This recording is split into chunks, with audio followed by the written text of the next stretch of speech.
আগাম বন্যাতে আমাদের এখানে হঠাৎ যে বৃষ্টি আর আগাম বন্যা, এই বন্যাতে ধান কিন্তু এখনো পরিপূর্ণভাবে পাকেনি। না পাকার জন্য অনেক ক্ষতি হয়ে গেছে, ধান ধরেন যে ডুবে গেছে, যার জন্য আমাদের প্রচুর পরিমাণ ক্ষতি হচ্ছে। এই ক্ষতি কৃষকের পুষে নেওয়া খুব কঠিন, খুবই কঠিন। আমাদের বৎসরে একটাই আবাদ হয়, দ্বিতীয় আর কোনো আবাদ হয় না।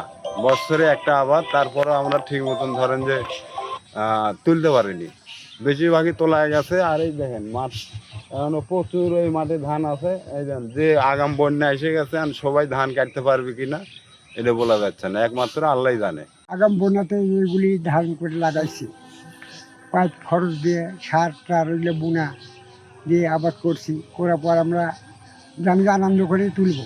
কিন্তু দুঃখের বিষয়, পানি বন্যা এসে দূর এলাকা সব জমি নষ্ট হয়ে গেছে, ধান তুলতে পারছে না, লোক পাওয়া যাচ্ছে না, জিনিসের দাম বৃদ্ধি হচ্ছে, কাঁচামরিচ, পেঁয়াজ, আলু, সব জিনিসের দাম বৃদ্ধি।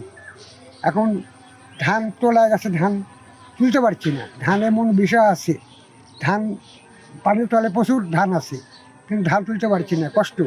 কালকে ধান কাটছি, আজকে ধান এখনও তুলে উপরে তুলতে পারিনি, সাবার করতে পারিনি। এখন এই আমাদের ক্ষতি। এখন সরকার যদি আমাদের একটু দেখে, এটাই হলো আমাদের কামনা।